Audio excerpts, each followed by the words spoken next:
Valentine's Day, everyone! My horror friends. This is AJ Horror Reviewer doing a Valentine's Day horror movie review. And I'm doing two, so you get two for one here. I'm doing both of the My Bloody Valentine films, and I'm kind of doing a 1981 versus 2009. But yeah, let's just go through all of it here. So let's do the 2009 one first, which is an hour 41. Got a 62% on Rotten Tomato. The fans gave it 44%. This one's directed by Patrick Lucion, I think is how you say it, Lucion, who directed Trick, which is a pretty decent movie. Then we got Todd Farmer, who did the writing for it, who also wrote Jason X. And then we got Zane Smith, who hasn't done anything else, co-wrote this. And the cast, we got Jensen Ackles, of course, from Supernatural's probably most well known for that. We got Jamie King, who's in Silent Night. And Carrie Smith, who is in Final Destination, and Tom Atkins, who's a huge name, older gentleman who I'll just say he's from The Fog from 1980. So there's the cast for the 2009 one. Let's give you the 1981 one, which is an hour and a half, 58% on Rotten Tomato, 52% from the audience. The director is George Mihalka, who's done quite a few things, among Don't Click.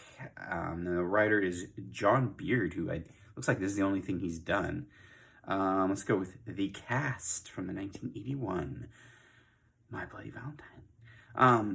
We got Paul Kellman, who's in Terra Nova. Also, we got Lori Hollier from Recipe for Revenge. And we got Neil Affleck from Defective. All right, so that's the cast and all that good stuff for both of these. I'm going to do this one pretty quickly, just because there's not a whole lot to really dive into. So the 2009 one, they're pretty similar in a way, but the 2009 one relies more on the town being kind of just tormented by the cave collapse and like the murders that Harry Warden committed, and he ended up in the hospital in a coma for, what was it, 10 years or something. And so the town never really got over that. The town's struggling, and that's kind of the place they go for this one for the kind of plot. In the 1981 one, similar. I mean, Warden is a little more. Seems like he's a little more demented. It looked like he was like when the cave collapsed and he was like eating someone or something in one of the scenes. So it seems a little more wacko in that one.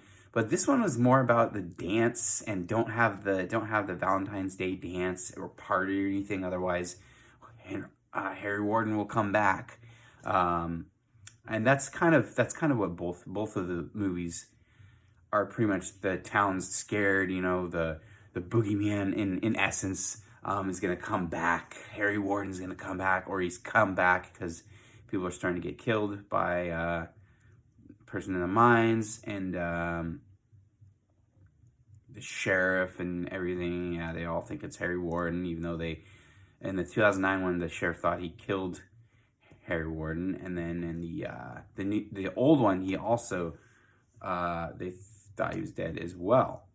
The question is Harry Warden dead? I'm just not going to spoil it, because if you've seen it, you've seen it, right? So that's the basic premise of this. There's some similarities. I'll say I'm not a huge fan of these flicks, but in the 2009 one, I think that the kills were pretty creative, pretty good. It's a good gore. The acting is a little bit better. I feel like the 1981 one was kind of hit and miss with the acting. The plot was decent. I think I like the 2009 one better. I thought I didn't, but I hadn't seen the 81 one for a while, and now I'm kind of like, I don't know, I couldn't get into it for some reason. I'm still good cinema, you know, but just not for me. But I mean, it's interesting, interesting storyline. Valentine's Day is a perfect, I mean, holiday to commit mass murders. I guess I don't know. That's pretty messed up, but yeah, I don't really have too much more to say. Other than okay, the 2009 one. The reason that I liked it more, I think, I mean, obviously, the gore is better, the kills are better, but also you're kind of wondering throughout the whole movie, and even in the end, you're kind of like, who is it? Like, it doesn't, like, you can't necessarily figure it out because it doesn't really. There's some scenes where it like leads you one way and then you see the other way. In the old one, the 1981 one, they didn't really try to like get you going like, ooh, who is it? Could it be this person? Could it be this person? You basically think it's Harry Warden the whole time.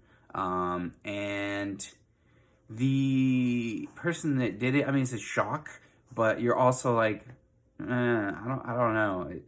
You weren't invested in that person committing those crimes as much. I feel like maybe that's just me, but that's why I wasn't as big a fan of the 1981 one.